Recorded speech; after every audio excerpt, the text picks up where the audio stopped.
पहले हमें अपना सिग्नेचर ट्यून चला दें। शुक्र है शुक्रवार है। हाँ तो फ्रेंड्स, नेहा है हमारे साथ में गीता चौधरी भी हैं। इस समय वो ईस्ट दिल्ली में किसी 5 स्टार होटल बता रही है, वहां पे गई हुई है और वहां पे इस यंग टैलेंट से बात कर रही है जिनका नाम नेहा है। नेहा जी कुछ गाइए। नेहा कुछ गा के सुनाओ, हमारे सारे जो लिसनर्स हैं पता तो चल से इंतजार कर रहे हैं, तो क्या गाना पसंद करोगे इस वक्त? जो इनके मन में आ रहा हो, उस फ्राइडे को फ्राई कर दें अच्छा सा, और उसके साथ एक अच्छी सी केचप सॉस और क्या बोलते हैं, जो भी कुछ इनको अच्छा लगे, हमारा मूड अच्छा हो जाए, लिसनर्स का मूड और बेहतर हो जाए, ऐसा कुछ गा दें। मैं एक बॉलीवुड सॉन्ग सुनाना चाहती हूँ। ओके। काफी रिमेक्स हो चुके हैं, तो एक वर्जन मैं अपना भी सुनाना चाहती हूँ। जी, अंशुल कौशिक कह रहे हैं, इनसे सुनिए जल्दी से। तो जी सुना रहे हैं जी, आप क्यों बेताब हो रहे हैं? अंशुल कौशिक फ्रॉम मुजफ्फरनगर जी, हाँ सुनाइए। मैं तेनू समझावांगी ना तेरे बाजू लगदा जी, मैं तेनू समझावांगी ना तेरे बाजू लगदा जी, तू की जाने प्यार मेरा है करा इंतजार तेरा, तू दिल तू यूं जान मेरी, जान मेरी, जान मेरी।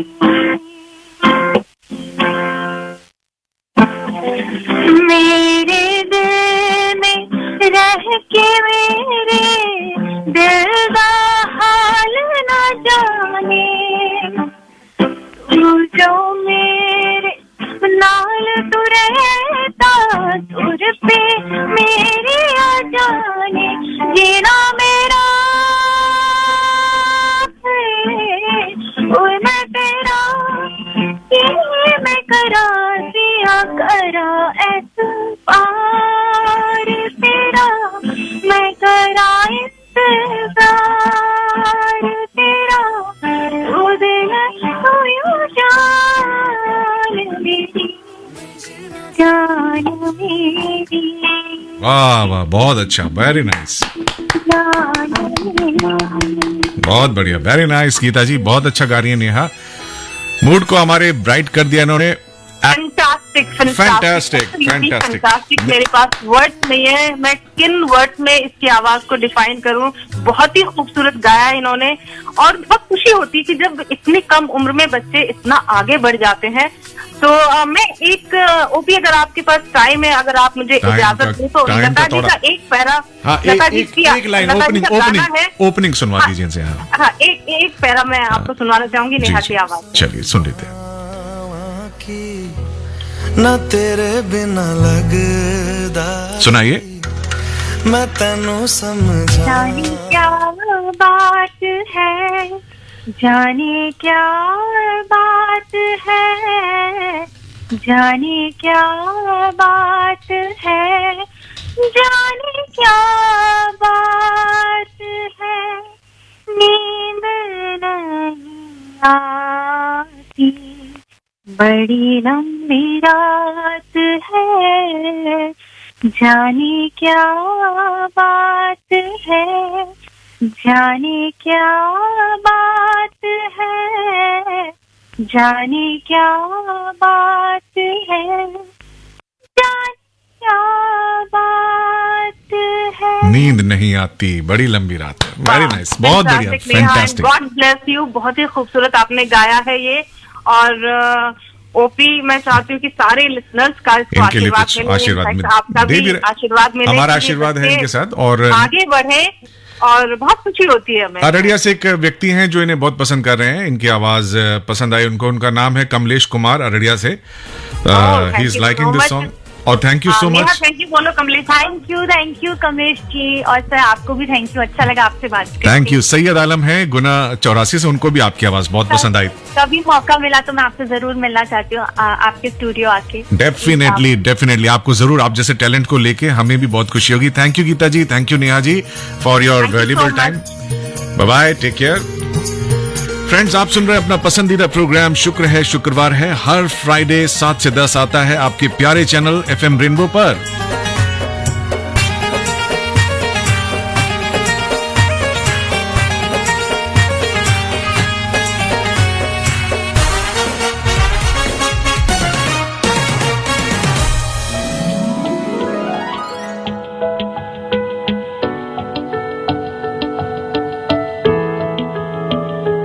I feel love when I look into your eyes. I believe if you move out from my side, I'll be losing grip on you, grip on you. कुछ समझ के फिलहाल हमारे साथ एक वंडरफुल सिंगर हैं, बहुत सीनियर हैं। नमस्ते संगीता जी। नमस्ते ओपी जी, कैसे हैं आप? बहुत अच्छा हूँ। खनकती हुई आवाज एयर वेव्स पे दिल्ली के आसपास के, और मुझे नहीं पता हमारे और कहाँ कहाँ बैठे लिसनर्स हमें सुन रहे हैं, क्योंकि न्यूज ऑन एयर के माध्यम से लोग सुन रहे हैं। तो पहले तो प्रणाम स्वीकार कीजिए संगीता जी, बहुत बहुत। आप भी मेरा प्रणाम स्वीकार कीजिए। आप बहुत बड़ी नहीं है, लेकिन फिर भी कहते हैं ना, जिसके पास ज्ञान हो वो बड़ा ही होता है, नहीं? म्यूजिक हो चाहे कुछ भी हो। Thank you so much OP ji. बहुत लोगों को प्लेजर टू बी हियर। हमारे प्रोग्राम का नाम है शुक्र है शुक्रवार है, और इस वक्त मुंबई से हमारे साथ जुड़ी हैं संगीता जी। संगीता पंत इनका पूरा नाम है। आप कितने वर्षों से गा रही हैं मैडम? मैं ऑलमोस्ट अब 25 वर्षों से तो गा ही रही हूँ। 25 साल से गा रही हैं। और अब एक इनकी आवाज का नमूना सुनिए साहब। आधा मिनट गाएंगी, आपका दिल बैठ जाएगा। हाँ मैडम जी, सब पे तेरा दिल पकड़ लीजिए सब लोग, क्योंकि how she sings is miraculous. देखिए, सिर्फ एक साधारण से फोन के माइक पे गाएंगी, तो पहले आदरणीय संगीता जी कुछ सुनाइए हल्का सा। जी जरूर। मैं क्योंकि हमारी जो सरस्वती माँ के समान लता जी का हाल ही में निधन हुआ अनफॉर्चुनेटली, तो मैं उनको थोड़ा ट्रिब्यूट देना चाहूंगी। जी। तो रहे ना रहे हम महका करेंगे, बन के कली बन के सबा बागे वफा में, रहे ना रहे हम। मौसम कोई हो इस चमन में, रंग बन के रहेंगे हम खिरामा। चाहत की खुशबू यूं ही जुल्फों से उड़ेगी, फिजा हो या बहारा, यूं ही झूमते और खिलते रहेंगे, बन के कली बन के सबा बागे वफा में। अरे कहाँ गया सब कुछ? हेलो संगीता जी, लगता है कनेक्शन टूट गया। यही तो दुविधा है फ्रेंड्स, लाइव प्रोग्राम में पीछे से लाइन कट जाए, कुछ हो जाए, we just can't control it. But anyhow, अभी मैं उनको फिर से बुला के लाता हूँ। हेलो संगीता जी। जी ओपी जी, ये एकदम अच्छा, बिल्कुल एकदम आवाज ऐसे चली गई जैसे बिजली चली जाती है ना, वैसे। आपको सुनाई दिया मेरा? हाँ, 95% गाना आया, लेकिन 5% बाद में आखिर में कट गया। रहे ना रहे हम महका करेंगे, बन के कली बन के सबा बागे वफा में। बहुत बढ़िया। ताली मेरे पास वो वाली है नहीं जो मैं बजा सकूं आपकी आवाज के लिए। तो आप समझ जाइएगा, भावों को भावों से प्रणाम किया जाता है। बिल्कुल। तो आपकी आवाज सचमुच में माँ सरस्वती की कृपा जैसी लगी मुझे। और आप इतने बच्चों को पढ़ाती भी हैं, वहाँ बच्चों को पढ़ाती हैं, मेरा अपना ही मानना है ये। बच्चे बड़े सभी पढ़ाती हूँ, मतलब हाँ, संगीत सिखाती हूँ, जितना भी थोड़ा बहुत मुझे आता है उनको उतना देने की कोशिश करती हूँ। तो बड़े भी हैं, हाउसवाइफ भी हैं, प्रोफेशनल्स हैं, डॉक्टर्स, गायनिकोलॉजिस्ट, न्यूरोलॉजिस्ट, सभी तरह के लोग हैं, इन्वेस्टमेंट बैंकर्स।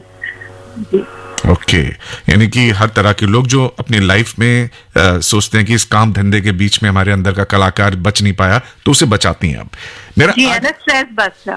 हाँ, आप Also. मुंबई में आप कितने बड़े बड़े सिंगरों से मिली हैं? कोई है ऐसा जिससे आप मिल पाई हो या? जी हाँ, मैं मुंबई में क्योंकि मैं म्यूजिक कॉम्पोजिशन भी करती हूँ, तो मैंने फिल्म्स में भी म्यूजिक दिया है, एल्बम्स अच्छा, में भी दिया है। फिल्म्स और एल्बम्स में म्यूजिक दिया है, ओके। जी, तो सुनिधि चौहान जी ने मेरे लिए गाया है, अनुराधा पौडवाल जी ने गाया है, वाह। शान ने गाया है, तोशी रैना ने गाया है। अच्छा। और अभी लास्ट ईयर एक हम लोगों ने इंडिपेंडेंस डे सॉन्ग किया था, जो लिखा मैंने था और कंपोज हम 3 विमेन कंपोजर्स ने किया था। वाह। तो उसमें तो शंकर महादेवन जी भी थे और Shaan and Ram Sampat and south के भी कुछ कलाकार थे, तो अच्छा। अच्छे अच्छे लोगों के साथ काम करने का मौका मिला। अच्छा, आज की जो सिंगर्स हैं जितनी भी, काफी सारी हैं, एक दो नहीं है, तो उनमें किसकी आवाज है जो आपको लगता है प्रॉमिसिंग है, अपार्ट फ्रॉम यू, जिसको समझती है हाँ ये वॉइस है जो मुझे जमती है, ये एक ईमानदार सी राय जानना चाहता हूं मैं।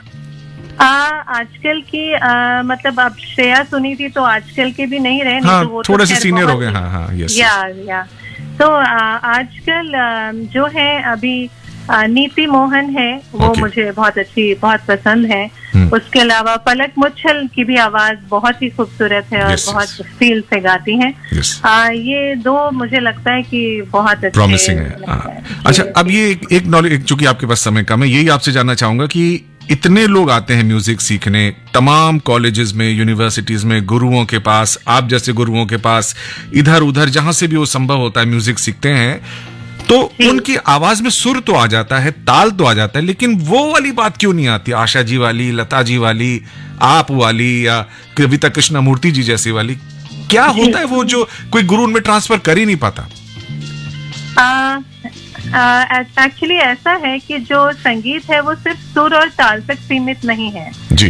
वो एक रूह वाला काम है, तो उसमें रूहदारी वाला काम है। आप अपनी रूह से अगर कुछ गाएंगे तभी वो दूसरे के रूह तक छुएगा। तो मैं अपने स्टूडेंट्स को भी ये बोलती हूँ कि आपका गाना ऐसा होना चाहिए कि एटलीस्ट आप जब गा रहे हैं तो एटलीस्ट एक जगह किसी के मन से वाह निकले। हाँ। और वो ही सच्चा संगीत है। अगर सच्ची पूरे गाने सच्ची में वाह निकले, सच्ची वाली वाह है ना, सच्ची वाली वाह जो उनके दिल से निकले, दिल से मतलब निकले। और ऐसा नहीं इसके कि लिए इसके लिए क्या आपको लगता है संगीता जी, क्या अंदर से अच्छा व्यक्ति होना, ईमानदार व्यक्ति होना एक बहुत बड़ी जरूरत है? जी, मुझे तो बिल्कुल लगता है कि वो बहुत ही ज्यादा जरूरी है, क्योंकि और रियाज अपनी जगह है, सब कुछ अपनी जगह है, लेकिन जब तक आप एक बहुत अंदर से एक पीसफुल, ऑनेस्ट, सिंसियर इंसान नहीं होंगे, तब तक शायद वो जो मासूमियत है ना, वो आपकी आवाज से नहीं झलकेगी। Okay, fine, very nice. अंदर से अच्छा इंसान होना बहुत जरूरी है, जो कि आप हैं। अब हमारे फ्राइडे को और खूबसूरत बनाने के लिए एक छोटा सा नजराना दे के जाइए, ऐसे न जाइए, कुछ और गुनगुना के जाइए संगीता जी। किस तरह का, पुराना, नया, कुछ भी क्या- आप सोचिए कि फ्राइडे का टाइम है, लोग सुनना चाहते हैं, जिससे खो जाएं फ्राइडे की रोमानियत में, कोई भी गाना। ओके, जी। तो मैं रोमानियत से ही भरा एक गाना गाऊंगी जो आर.डी. बर्मन जी का है और आशा भोसले जी ने गाया है। जी। और मैं आपको थोड़ा सा एग्जाम्पल देना चाहूंगी इसके थ्रू कि किस तरह आपको गाना की फीलिंग को समझते हुए अगर आप उसमें अपना वो डालेंगे तो वो डेफिनेटली दूसरे के दिल तक कन्वे पहुंचेगा। होगा। Yes yes. तो this was a very romantic song sung by Asha ji, and उन्होंने आवाज को कैसे मॉड्यूलेट किया था। 1 मिनट है, just give me a moment. जी जी, yes yes yes, please please carry on. शुक्र है शुक्रवार है। जी जी। So it starts very huskily, right? Yes yes. चुरा लिया है तुमने जो दिल को, नजर नहीं चुराना सनम, बदल के मेरी तुम जिंदगानी, कहीं बदल न जाना सनम। हाँ, ले लिया दिल, हाँ, हाय मेरा दिल, हाय दिल, पर मुझको न बहलाना। चुरा लिया है तुमने जो दिल को, नजर नहीं चुराना सनम, बदल के मेरी तुम जिंदगानी, जानी, कहीं बदल न जाना सनम। That's it. क्या बात, क्या बात। ये देखिए पीछे से सुनाई दे रहा है आपको? ब्यूटीफुल। आपने शाम को इस, अब तो समझूंगा रात की तरफ ही जा रही है हमारी शाम, इसको और भी ज्यादा एक नया 4 चांद, 1 नहीं 2 नहीं 3 नहीं 4 चांद लगा दिए। Thank you so much, Shafi ji, and my best wishes to all the listeners, and very happy to connect with you today. Thank you. Sangeeta ji को आप फॉलो करना चाहें तो कहाँ, आपको यूट्यूब चैनल वगैरह है आपका जहाँ आपको फॉलो करें? जी, मेरा इंस्टा पे भी है, फेसबुक, यूट्यूब सब पे है, संगीता एन पंत के नाम से। Sangeeta N Pant, SANGEETANPANT। दोस्तों, कलाकार को क्या चाहिए होती है? श्रोता की मोहब्बत, एक सच्ची तारीफ या सच्ची आलोचना, जो कुछ भी वो देना चाहे, जिससे कलाकार अपने को इम्प्रूव कर सके, और इम्प्रूव्ड है तो उसको अपनी मेहनत पे गुरूर हो सके। गुरूर मतलब अभिमान हो कि भी मैं इतने वर्ष लगाए हैं, वो वाला अभिमान नहीं जिससे घमंड आता है, मतलब एक खुशी हो एक अंदर से, है ना?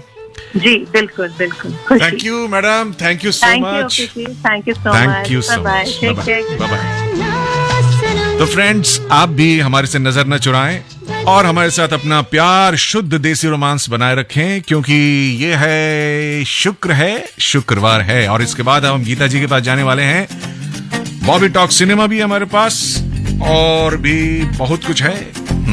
आप बस ये बताइए कि पीछे बीत गया जो समय है उसकी जड़ कहां मिलती है? जो समय गुजर गया, अतीत है, उसकी जड़ हम कहां से लेके आए, जरा बताएं। बनाएगा तो बात बढ़ जाएगी, लड़की घुमाएगा तो लत लग जाएगी। ओहो, छोरी लिपस्टिक लगाएगी तो भूत बन जाएगी, सैंडल चढ़ाएगी तो उड़ बन जाएगी, फैलती है यहाँ वहाँ छूत लग जाएगी। हो खिड़की दरीचे से दबे पाँव नीचे से, झूठे समाजों में झूठे रिवाजों में लिए ही जाए कोई चांस। शुद्ध देसी देसी देसी रोमांस, हाय रे क्रेजी क्रेजी देसी रोमांस, शर्म ना आए रे, शुद्ध देसी देसी देसी रोमांस, कमीने आए रे, हाय रे क्रेजी क्रेजी देसी रोमांस। शर्म ना आए रे।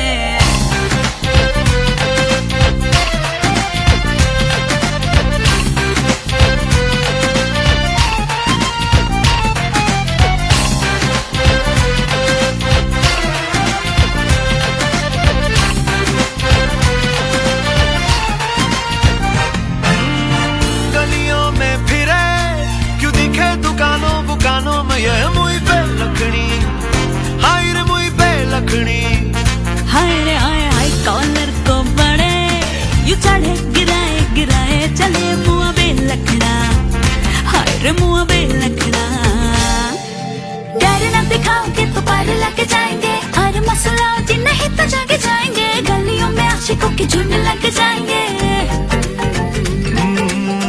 कच्चे आम है जो ये तो पक जाएंगे, बड़ों ने छुपाए है जो ये तो चख जाएंगे, बड़े बूढ़े बोल बोल बोल थक जाएंगे।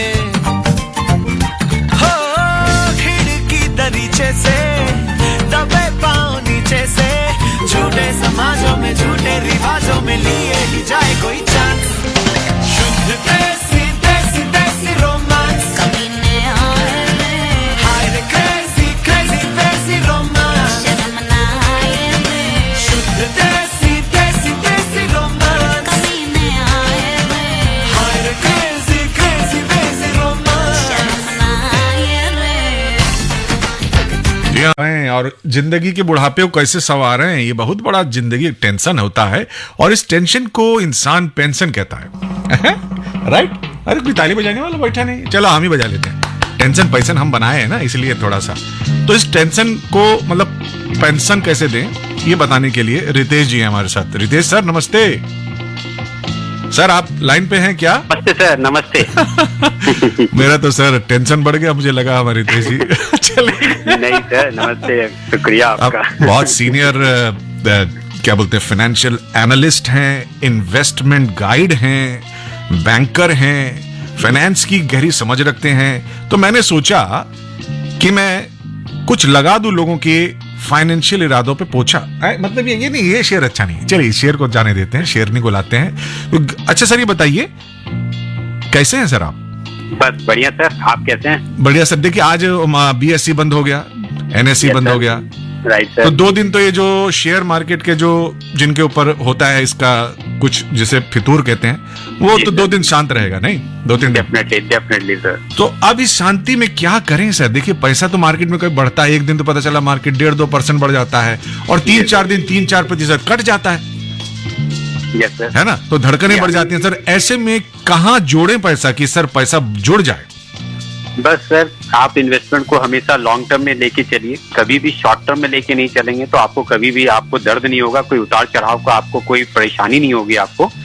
बस आप किसी भी इन्वेस्टमेंट को शॉर्ट टर्म लेके नहीं चले, क्योंकि आपने जैसा पहले ही कहा कि वॉलेटाइल होता है मार्केट, ऊपर नीचे मार्केट जाएंगी जाए, that's it's the nature of market, ये मार्केट का नेचर है।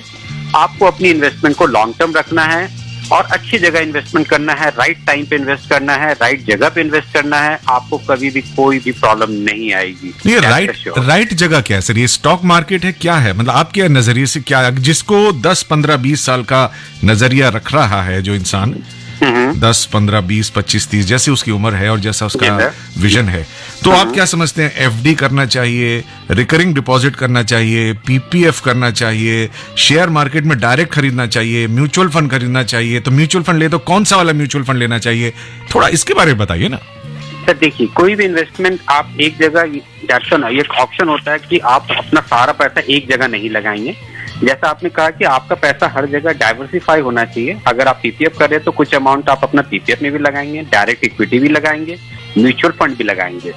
इससे क्या होता है कि आपका पोर्टफोलियो डाइवर्सिफाई होता है। अगर आप अपनी रिटर्न को, क्योंकि आप जितना टाइम होराइजन देंगे और आपका होराइजन अगर आपका एवरेज रिटर्न 12% के आसपास आ गया तो आप अपनी अच्छी खासी प्लानिंग, रिटायरमेंट प्लानिंग कर सकते हैं। Because the 8th wonder is the compounding. आप अपनी रिटायरमेंट या अपना पैसा जो आप जोड़ना चाहते हैं, आप उसकी प्लानिंग बहुत अर्ली करना ही स्टार्ट करें। अगर आप आज की डेट में 40 साल के हैं और आप अपनी रिटायरमेंट एज 60 साल के बाद प्लान करते हैं और आप चाहते हैं कि मेरी एक्सपेक्टेंसी लाइफ 85 ईयर्स है और मेरा अभी प्रेजेंट खर्चा 50,000 के आसपास है, तो आपको आज के 20 साल के बाद लगभग आपका वो खर्चा 1.5 लाख के आसपास आएगा। 20 साल बाद ये 50,000 कम से कम 1.5 लाख हो चुका 1.5 होगा। लाख के आसपास आएगा। अगर मैं इसको इन्फ्लेशन को अगर 6% ही रखूं तो ये 1.5 लाख के आसपास आ जाएगा। तो आपको उस समय आज की डेट में कम से कम मंथली 45 से 50,000 रुपए आपको जोड़ना पड़ेगा मंथली, सो डेट कि आपको 12% के हिसाब से आपको लगभग 5 करोड़ के आसपास आपका कॉर्पस आ जाएगा, 4.5 से 5 करोड़, जिससे आपकी आराम से रिटायरमेंट प्लानिंग 1.5 लाख, 50,000, 1,60,000 आपको मंथली इनकम मिलता रहेगा। लेकिन सर हर आदमी को उतना नहीं बचता सर, 40-50 हजार बचता है, कुछ लोगों को 1.5 लाख भी बचता है, किसी को 10,000 बचता है। तो क्या 10,000 वाला सेव ना करे सर? वो भी सेव करे सर। हाँ। जैसे कि मैंने आपको कहा कि अर्ली प्लानिंग, जैसे ये मैंने 40 साल का एज देखा, कोई 25 साल 30 साल से प्लानिंग करेगा तो वो ऑब्वियसली 15-20 हजार से भी रिटायरमेंट प्लानिंग अपना सेव करेगा। यानी अपने खर्चे आज कम है तो आप उसका विजन आगे का लगाइए। ये तो 50,000 का लगाइए, है ना? डेफिनेटली आगे का लगाइए और अपने पैसे जितना भी आपकी मंथली आप कमाते हैं उसका 25 से 30% जरूर इन्वेस्ट कीजिए। 25 से 30% अपनी 25% कमाई का पहले। कीजिए। कुछ सर बड़े जो इन्वेस्टर्स होते हैं वो कहते हैं पहले बचाइए फिर खाइए। ठीक खाइए सर। आप भी मानते हैं ये बात सही है सर? आप किस तरह, ऑब्वियस है, पहले आप सेव नहीं करेंगे, अपनी फ्यूचर प्लानिंग नहीं करेंगे, क्योंकि हमारी लाइफ इतनी, कोविड ने हमें बहुत कुछ सिखाया है कि आपको अपनी प्लानिंग प्रॉपर करनी चाहिए, आपको खर्चे आपके हिसाब से करने चाहिए और बचत भी उसी हिसाब से करनी चाहिए। बस एक बात और बता दीजिए कि Yes, लोगों को हमेशा, ये आज से नहीं, जब से स्टॉक मार्केट बनी है हमेशा ही लोग इसे सोचते हैं एक किस्म की रिस्क टेकिंग प्रोफाइल वाला काम है। ये कितना रिस्क है सर? अगर 20 साल के लिए, 10 साल या 5 साल तक के लिए कोई पैसा लगा रहा है तो कितना रिस्की है सर ये? तब सर देखिए इसमें रिस्क इसलिए नहीं होता क्योंकि ये दो तरह की चीजें होती है, एक रिस्क होती है और एक वॉलेटिलिटी होती है। हाँ। तो रिस्क ऐसी जगह होती है जहाँ की आपको पैसा डूबने के चांसेस होते हैं, उसे रिस्क कहते हैं। उससे रिस्क करते हैं। अच्छा, ये जो हम म्यूचुअल फंड की या अच्छी इन्वेस्टमेंट की बात कर रहे हैं, ब्लू चिप कंपनी, ये इसमें वॉलेटाइल हो सकता है, मार्केट गिर सकता है, ऊपर बढ़ सकता है, आपके पैसे इरोड नहीं, मतलब खत्म नहीं हो सकते। मतलब ये कह रहे हैं कि मार्केट ऊपर नीचे जाएगी, वॉलेटाइल होगी। तभी आपसे टाइम होराइजन मांगा गया है कि आपकी टाइम होराइजन अच्छी रहेगी तो आपको कोई भी प्रॉब्लम है। आज गिरेगा, कोविड के समय मार्केट गिरा, उसके बाद मार्केट ने 70% रिटर्न दिए हैं। जी जी जी। तो और एवरेज अगर आप देखें निफ्टी के रिटर्न या सेंसेक्स वो 15% के आसपास आपको रिटर्न देते जा रहे हैं। CAGR return, compounded annual growth rate से वो 15% की रिटर्न देते हैं आपको मार्केट में। जी जी। तो रिटायरमेंट प्लानिंग हमेशा एक कंजर्वेटिव नोट पे करते हैं, तो हम 12% की रिटर्न एक्सपेक्ट कर सकते हैं। सर मुझे एक बात और बताती दीजिए चलते चलते कि आदमी ज्यादातर लोग पुराने क्या एवरग्रीन थॉट है कि मकान प्रॉपर्टी में पैसा लगाओ, दूसरा ये बोलते हैं FD में लगाओ, तीसरा बोलते हैं सोने में। Yes sir. आप क्या सोचते हैं मकान, FD और सोने के सामने ये म्यूचुअल फंड और इक्विटी फंड्स क्या ठहर पाते हैं? इनकी कुछ बिसात है म्यूचुअल फंड की क्या? म्यूचुअल फंड की बहुत बिसात, क्योंकि म्यूचुअल फंड पैसा आपका लिक्विड पैसा होता जी। है जो आप कभी भी इनकैश कर सकते हैं। प्रॉपर्टी आप कभी भी बेच नहीं सकते। आज आपको कल आपको कोई कंटिजेंसी ऑप्शन आएगी तो आप प्रॉपर्टी आपकी सेल आउट नहीं होगी, इसमें टाइम लगेगा आपको बेचने में। गोल्ड ऑब्वियस है आपके पोर्टफोलियो में होना चाहिए ऑल्टरनेट एसेट के रूप में। 5 से 10% एलोकेशन आप गोल्ड पे कर सकते हैं, क्योंकि गोल्ड एक ऐसी कमोडिटी होती है जो आपको रेगुलर रिटर्न नहीं आती है। 4 साल में एक बार चलता है, 5 साल में एक बार चलता है, एंड फिर लगातार स्टेगनेंट रहता है। तो आपकी एलोकेशन डाइवर्सिफाई होनी चाहिए। रियल एस्टेट में not for the return point of view, आपको कुछ रहना है आप रियल एस्टेट ले सकते हैं, बट रेंटल यील्ड आपको इस हिसाब से नहीं मिल पाती है, और ना उस हिसाब से अप्रिसिएशन आज के डेट में रियल एस्टेट सेक्टर में लोगों को मिल रहा है। तो आपको लिक्विडिटी भी रखनी पैसे की और आपको रिटर्न भी लेते जाना। जी दोस्तों, हमारे जो रितेश जी हैं ये एक बहुत लीडिंग बैंक में एक इन्वेस्टमेंट एडवाइजर हैं, बहुत बड़े बैंक में बहुत ऊंचे पद पे हैं। अब चूंकि बिकॉज ऑफ एनोनिमिटी मतलब हमको इजाजत नहीं है कि हर बैंक वगैरह का नाम ले सकें। देखिए ये आपको बता दें कि एक बहुत वरिष्ठ इन्वेस्टर गाइड हैं। तो सर कितने साल हो गए सर आपको इन्वेस्टमेंट की एडवाइस करते? मुझे 16 साल हो गए। 16 साल। देखिए 16 इयर्स की आपको एडवाइस है, तो अगर आप ये 16 साल बाद सीखेंगे, ये पहले बता रहे हैं आपको। Thank you so much Ritesh sir, आपके परिवार को और आपको दोनों को वीकेंड की बहुत सारी शुभकामनाएं समय देने के लिए। Thanks sir. Thank you sir. Thanks आपके श्रोताओं को भी धन्यवाद। Thank you. तो फ्रेंड्स अब क्या बोले हम आपको, पैसा भी जरूरी है सर। ये जो भाग रहे हैं ना इधर उधर, आप किसी काम का नहीं है अगर बुढ़ापे में सारा पैसा खत्म हो जाएगा।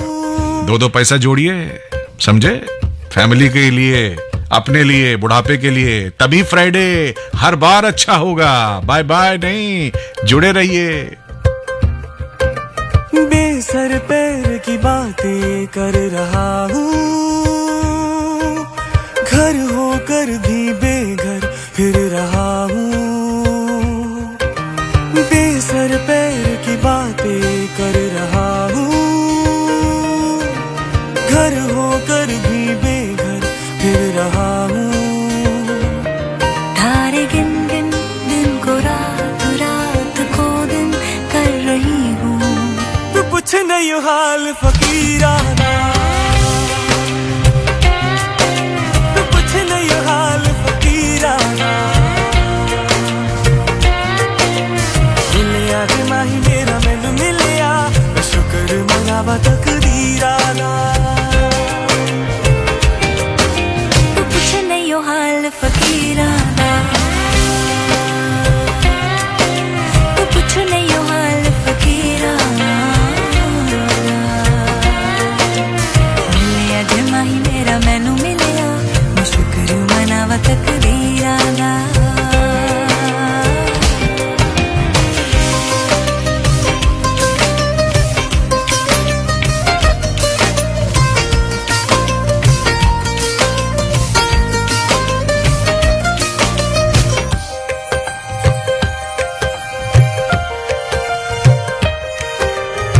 बैठे बैठे मैं ये सोचूं तू संग बैठा हो तो मिलके बातें होंगी दो दो, उम्र यूं ही काटे हम दो। सुबह सुबह मैं फिर जागू, पास में सोई हो तू, कानों में गा कर कुछ तो मैं रोज जगा दूं तुझको। सपने बुन बुन धुन को राग राग को धुन कर रही हूँ। तू पूछ नहीं हाल फकीराना, तू पूछ नहीं हाल फकीराना। मिलिया जे माही मेरा मैनू मिलिया, मैं शुक्र मनावा तकदीराना। तू पूछ नहीं हाल फकीराना, तू पूछ नहीं हाल। समझ रहे हैं ना गाना क्या कहना चाह रहा है कि फकीर हो जाएंगे तो कोई आपका चैंपियनशिप के सिंगल्स सेमीफाइनल में पहुंच गए हैं। तो ये थे अभी तक के मुख्य समाचार। जारी रहेगा हमारा प्रोग्राम जिसका नाम है शुक्र है शुक्रवार है। आकाशवाणी FM रेनबो शुक्र है शुक्रवार है। जी हाँ, शुक्र है शुक्रवार है। इसी वक्त हमारे साथ शायद देखते हैं गीता जी हैं या नहीं है। हेलो गीता जी। हाँ शायद नहीं है, कट गई लाइन, कोई बात नहीं, फिर से हम उनको लेने की प्रोग्राम में कोशिश करेंगे। फिलहाल आपको बता दें फ्रेंड्स, अभी बहुत सारा मूवमेंट होना बाकी है। एक ऐसी म्यूजिक आर्टिस्ट को भी मैं लूंगा आपके सामने जो कि जिनकी खूबी ये है कि वो ट्रेन करती हैं मुंबई में बड़े बड़े सिंगर्स को और बताती हैं कि म्यूजिक की क्या पेचीदगियां हैं, उनको कैसे how can you make your voice more beautiful. तो उसको भी सुनने के लिए जुड़े रहिए हमारे साथ, और साथ साथ बॉबी टॉक सिनेमा के पास भी चलेंगे, जो आपको बताएंगे कि शुक्रवार शनिवार इतवार को आप कौन सी फिल्में या कौन सी वेब सीरीज या पुरानी फिल्म्स जो आपने सुना तो है लेकिन उसको देखा नहीं है, वो कौन सी फिल्म्स है जो रेकमेंड करेंगे, वो भी आपको बताएंगे। और भी बहुत कुछ है जनाब, तो जुड़े रहिए हमारे साथ।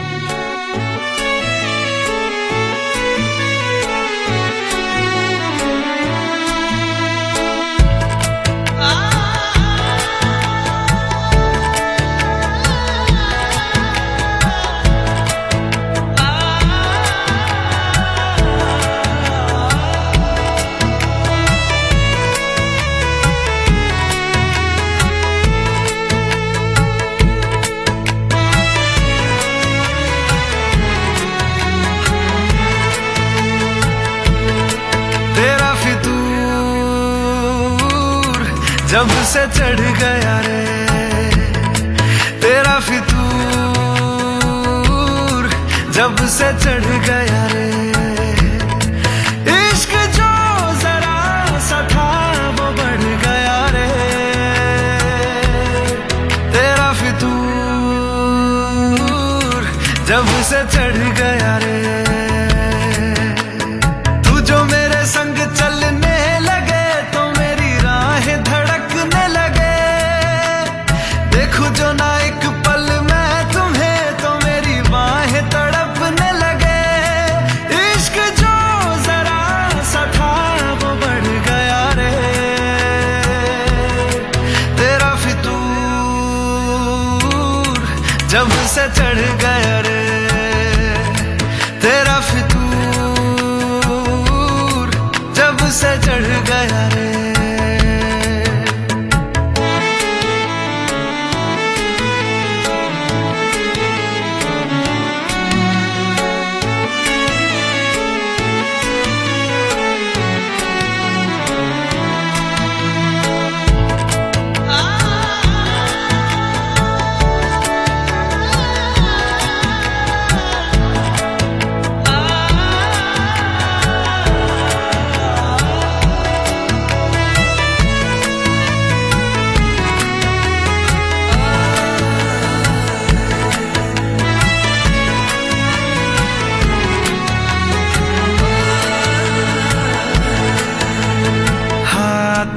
से लकीरें यही कहती है कि जिंदगी जो है मेरी तुझी में अब रहती है।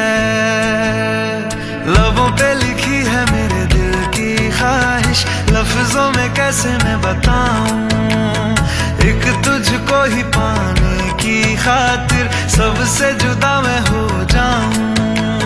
कल तक मैंने जो भी ख्वाब थे देखे तुझ में वो दिखने लगे, इश्क जो जरा सा था वो बढ़ गया रे तेरा फितूर, जब से चढ़ गया रे तेरा फितूर, जब से चढ़ गया रे। जी हाँ, जिंदगी एक फितूर है। किसी को फितूर है नौकरी करने का, किसी को फितूर है पैसे जोड़ने का, किसी को फितूर है कुछ तो किसी को फितूर है कुछ, लेकिन जिंदगी में सबसे बड़ी टेंशन यही है कि बाबूजी लाइफ बहुत लंबी है और खर्चे बहुत सारे हैं, पैसा कैसे बचाऊं? enables me to do my riyaz and keep myself free for music, so I वाह, really am क्या indebted बात to है, क्या him. बात है। और गुरुजन कौन है जिनका आप कहेंगी भाई ये नहीं होते, ये बात मैं उनसे सीखी है? आदर्श कौन है आपके? मेरे आदर्श जिन्होंने मुझे म्यूजिक की एलिमेंट्री ट्रेनिंग दी, मेरे दादाजी श्री वीरेंद्र मोहन पांडे जी। अच्छा, उनके साथ बैठ पाई आप गाने जी वाने? जी बिल्कुल। अच्छा। मैं उनके साथ, उन्होंने ही मुझे सिखाया है और अभी भी वो है, मैं उनसे मिलने जाती अच्छा, हूँ। अच्छा, पटना में रहते हैं। अच्छा। और वो उनकी मैं बहुत शुक्रगुजार हूँ, क्योंकि वो नहीं सिखाते तो शायद मुझे पता भी नहीं होता कि क्या ये राग होता है, इसमें स्ट्रक्चर होता है, पहले आलाप होता है, फिर बंदिश होती है, फिर तान होता है, कोमल स्वर क्या होते हैं, शुद्ध स्वर क्या होते हैं, वो उन्होंने ही मुझे सिखाया। अच्छा, म्यूजिक जो हम सीखते हैं कई बार ये छोटे मोटे word is not the right, but गलियों में खुले होते हैं ना संगीत के स्कूल, यहाँ से सीखना और ऐसे गुरुओं से सीखना बड़े कुछ फर्क होता है या वही सेम ही चीज होती है? मैं इस बारे में ये सोचती हूँ कि गुरु से सीखना, म्यूजिक सीखना एक बहुत ही पवित्र रिश्ता है। हाँ। और उसमें दोनों पार्टीज की तरफ से बहुत डेडिकेशन चाहिए होता है, गुरु की तरफ से भी और सीखने वाले की तरफ से तो बहुत ज्यादा चाहिए होता है। ये स्पेशली हमारी हिंदुस्तानी सभ्यता में है कि शिष्य को बिल्कुल सरेंडर कर देना होता है गुरु को। Yes yes, correct. तो जब तक वो सरेंडर वाला इमोशन नहीं आएगा तो आप म्यूजिक नहीं कर सकते ऑनेस्टी के साथ। मतलब कान को हाथ लगाना, पैरों को छूना और उनकी हर बात को मानना, जैसा कहा है एज इट इज, है ना? यही कह रही है ना, इतना समर्पण होना चाहिए। समर्पण होना चाहिए, पेशेंस क्योंकि चाहिए। वो Patience आपको चाहिए। पेशेंस चेक करते हैं कि क्या ये इस लायक है कि मैं इसको अपनी अच्छा, चीज दूं, क्योंकि अच्छा। उन्होंने वो चीज बहुत मेहनत वो से सिलेबस सीखी पूरा है। नहीं कराते हैं, है ना? वो अगर सिलेबस आप पूरा वर्दी नहीं हैं तो करा देंगे। करा देंगे। नहीं मतलब वो सिलेबस पे ध्यान नहीं देते, वो बारीक चीज पे ध्यान देते हैं ना, कि भाई जल्दी जल्दी कंप्लीट करो, चलो 10वीं वालों को बोर्ड करा दो। बिल्कुल। अच्छा, एक हमारे लिसनर हैं पलवई हथरस से नल कुमार, और एक है दर्श खान, शायद नाम है, जोड़ के लिखा है, शायद दर्श खान है, आई डोंट नो। ये कह रहे हैं कि इनको सुनना हो कहीं, कोई ऐसा पब्लिक में कोई जगह है जैसे यूट्यूब होता है या और कहीं आपको सुन सकते हैं, और कहीं आपकी गाने वाने कहाँ डालती हैं, ऐसा कुछ होता है? जी जरूर। इनफैक्ट मैं सोशल मीडिया पे काफी एक्टिव हूँ। मैं ऑलमोस्ट हर हफ्ते अपने इंस्टाग्राम पे और यूट्यूब चैनल पे सॉन्ग्स, वीडियोस, रील्स डालती रहती हूँ। जी। तो वो मुझे मेरे नाम से ढूंढ सकते हैं, which is Shruti Sargam, SHRUTI SARGAM। इसी नाम से मैं यूट्यूब पे भी हूँ और इसी नाम से मैं इंस्टाग्राम पे भी हूँ। तो वो मुझे वहाँ श्रुति सुन- सरगम, स्पेलिंग नॉर्मल है, SHRUTI SARGAM मिला के, है ना? जोड़ के ना, जोड़ के अलग अलग भी लिख सकते अलग अलग भी लिखेंगे, मिल जाएगा आपको। तो आज की शाम आपने इतनी ब्यूटीफुल बनाई, आपकी आवाज बहुत माशाल्लाह बहुत ही सुंदर है, तो हम इसकी तारीफ करें कितनी भी कम है। शुक्रिया। और आपका बड़ी तहे दिल से शुक्रिया करता हूं कि आप यहाँ आई और अपने 2 घंटे कीमती हमें दिए। अब आपको जाना है। Thank you so much, so far so good. Thank you so much again. Thank you Rathore ji, thank you for giving me this opportunity. और आपके साथ स्टूडियो शेयर करके, आपके बगल में बैठ के मुझे एक अलग ही एक्सपीरियंस हुआ। आप बहुत ही हाजिर जवाब, और आपके जोक्स की तो मैं फैन हो गई। थैंक यू सो मच, आपने मेरा भी मनोबल बढ़ाया। यही होती है अच्छे कलाकार की निशानी। दोस्तों, अब हम विदा करते हैं हमारी प्यारी श्रुति जी को। Thank you so much. Thank और you. अगले 9 से 10 के सेगमेंट में आगे बढ़ते हैं। थैंक यू हमारे साथ बने रहने के लिए। जुड़े रहिए। शुक्र है शुक्रवार है।